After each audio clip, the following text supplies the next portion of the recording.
जी अस्सलाम वालेकुम, मैं हूँ साहिबा शेख AS के साथ, और मैं आज मौजूद हूँ एक ऐसे उभरते हुए सितारे के पास जिनकी जितनी तारीफ़ की जाए उतनी कम है। और बिना कोई टाइम वेस्ट किए आपको मिलवाते हैं शहरयार चीमा से। आइए इनसे बात करते हैं। जी अस्सलाम वालेकुम। जी कैसे हैं आप? अल्हम्दुलिल्लाह। जी आप कैसे? ठीक ठाक हैं? जी अल्लाह का शुक्र। सबसे पहले तो आपका बहुत शुक्रिया कि आपने हमारे लिए टाइम निकाला और इतनी मसरूफियात में से भी आपने हमें वक्त दिया, उसके लिए बहुत बहुत शुक्रिया। Thank you. सबसे पहले आपने अपना करियर कहाँ से स्टार्ट किया? जी मेरी फर्स्ट फिल्म थी जो 2017 में रिलीज़ हुई थी, जिसका नाम था जियो सर उठा के।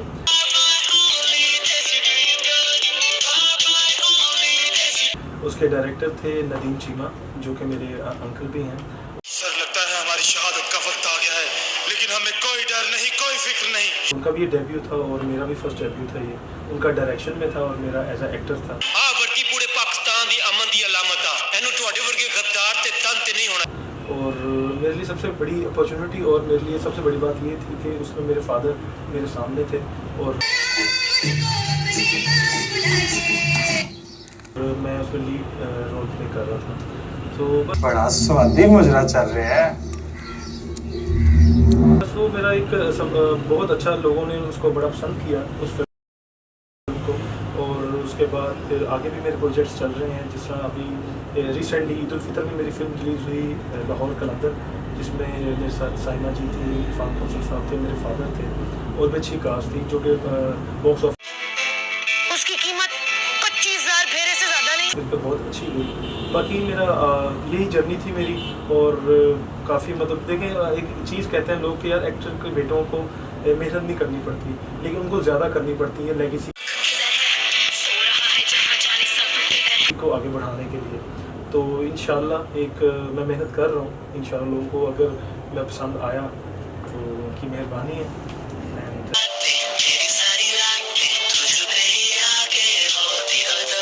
आपका बहुत शुक्रिया कि आप और ये मेरी बेस्ट विशेज़ है आपके चैनल के साथ, AS चैनल के साथ, कि आप इस न्यू टैलेंट को प्रमोट कर रही हैं। और आपके इंटरव्यूज़ भी मैं देखता हूँ, बड़े अच्छे हैं। और all the best in the future. सबसे पहले तो मैं ये पूछना चाहूँगी कि आपने अपने फादर के साथ काम किया है, तो उनके साथ काम करके आपको कैसा लगा?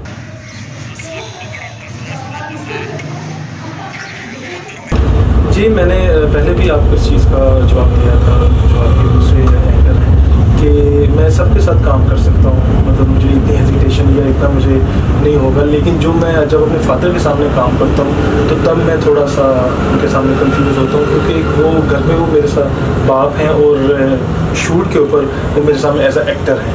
वो उस करेक्टर वो उस टाइम में वो अदाकार हैं जो वो अगर रोल कर रहे हैं, या उस टाइम में वो हैं, वो उस टाइम फादर या बाप नहीं है। तो मुझे उनके साथ काम करने में थोड़ा सा मैं कंफ्यूज होता हूँ। बाकी उनके साथ तो बड़े बड़े एक्टर्स काम करते हुए हो जाते हैं, तो मैं तो फिर उनका बेटा हूँ। अच्छा, आपके ज़हन में वो तो माशाल्लाह से एक सितारा है। मैंने जब उनकी फर्स्ट फिल्म देखी थी ना चूड़ियाँ, तो मैं तब से उनकी बहुत बड़ी फ़ैन हूँ और मेरे दिल में ख्वाहिश मिलने की थी। और सच्ची पूछे तो मैं इस फील्ड में सिर्फ उनसे मिलने के लिए आई हूँ, उनसे और साइमा जी से। लेकिन अभी तक उनसे मुलाकात नहीं हो सकी, आपसे होगी, ये मेरी बहुत बड़ी खुशनसीबी है। ये आपकी मोहब्बत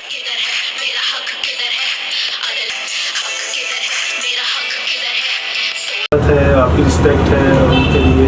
और मैं तो मुझे पापा एक ही चीज़ कहते हैं कि जो लोग इज़्ज़त देते हैं अल्लाह उनको खुद ब खुद उनको इज़्ज़त मिल जाती है। वैसे इज़्ज़त करती रहे, रिस्पेक्ट करती रहे। ये फील्ड हमारी बहुत अच्छी है और अल्लाह पापा इस फील्ड में काम। इस बात से एक बात याद आई, आप कुछ बताना चाहेंगे कि कुछ लोग होते हैं जो इस फील्ड को बहुत गलत कहते हैं कि जी इसमें मानती हूँ होते हैं कुछ लोग ऐसे, लेकिन मैंने जब आपसे फ़र्स्ट टाइम आपके साथ मैंने माशाल्लाह से काम किया हुआ है, मैं कहती हूँ कि मैं जितनी तारीफ़ करूँ ना आपकी उतनी कम है। आपके पापा की तो फ़ैन थी। बिल्कुल बिल्कुल ऐसे ही है। देखिए हर फील्ड में इस तरह का, मतलब हमारी फील्ड बहुत अच्छी है। ये इंसान के ऊपर है कि उसने अपने आप को किस तरह का रखना है। ठीक है, आपने अपने, अगर आप अच्छे हैं तो सब अच्छे हैं। तो ये हमारी फील्ड कोई बुरी नहीं है। इसमें अब तो हमारी फील्ड अपग्रेड हो गई है। ठीक है, तो हमारी फील्ड में पढ़े लिखे लोग आ गए हैं और टेक्नोलॉजी नहीं हो गई है। तो ये आपके ऊपर डिपेंड करता है कि आपने उसको किस तरह लेना है, गलत लेना है, बुरा लेना है। It's only depend on you. ये तो है, लेकिन मैंने कुछ लोगों को ये कहते हुए सुना है कि जो मेन ही आती हैं, हीरोइन आती हैं, जो भी हैं, कि बहुत उनसे गलत, जो भी कह रहे हैं आप समझ रहे हैं, साफ लफ्ज़ों में मैं नहीं कहना बिल्कुल, I चाहूँगी। understand। तो क्या नहीं, ये बिल्कुल गलत है, क्योंकि अब ज़माना चेंज हो गया है। अब बड़े पढ़े लिखे लोग आ रहे हैं और अच्छी फैमिलीज़ के लोग आ रहे हैं। अगर कोई फीमेल आर्टिस्ट आ रही है तो उसका बैकग्राउंड देखें। अभी आप हमारे जो कराची के आर्टिस्ट हैं, जितने भी वो लड़कियाँ आप देखें तो वो अच्छी फैमिली से हैं, वेल एजुकेटेड लोग, अच्छे लोग, रिच लोग हैं। वो ये कोई मसला ये पहले भी नहीं था, आई डोंट नो, क्योंकि मैं तो इस फील्ड में अब आया हूँ, तो मेरे सामने तो आई कांट से दिस, तो नहीं है इस तरह की चीज़। क्योंकि मुझे भी ऐसी चीज़ों का सामना फैमिली, जो जब से मैंने इस फील्ड में रखा है, बहुत सारे लोग कहते हैं जी इस फील्ड में तब तक काम नहीं मिलता जब तक जो डायरेक्टर उनके बारे में बहुत गलत बोलते हैं, तो उनके बारे में आपको क्या? नहीं, मैंने आपको पहले ही इसका जवाब दे दिया है कि अब हमारी फील्ड, अब जो न्यू जनरेशन आ रही है, अब लोग बहुत अवेयर हो गए इस चीज़ से। अब लोग बहुत पढ़े लिखे लोग हैं, अब ये इस तरह की चीज़ें नहीं होती हैं। I don't think so. तो आप क्या, मैं इस चीज़ को कहती हूँ, सवाल जैसे चेंज कर कि दो एक बस। बंदे का नाम, सवाल चेंज कर दो। नहीं एक मिनट, वो पूरा हो गया। एक मिनट, नहीं हाँ। नहीं नहीं, एक मिनट।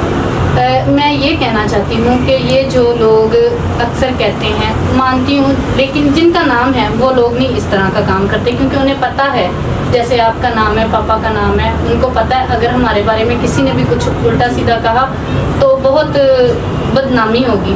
जो ये छोटे लोग बीच में होते हैं, कुछ ऐसे कि जिनको कह लें, कुछ भी मैं नाम नहीं लूँगी, तो अगर वो ऐसी हरकत करते हैं तो उनके बारे में आप क्या कहना चाहते हैं? उनके बारे में यही कहूँगा कि उनको नहीं करना चाहिए। किसी को मतलब इस्तेमाल करके अगर आप इस तरह करेंगे तो ये फिर उसको उसी तरह का रिजल्ट फिर मिलेगा, उसको उसी तरह की इज्जत मिलेगी, उसे उसी तरह का मुकाम मिलेगा। जिस जैसे करोगे वैसा करोगे। Thank you. Thank you very much.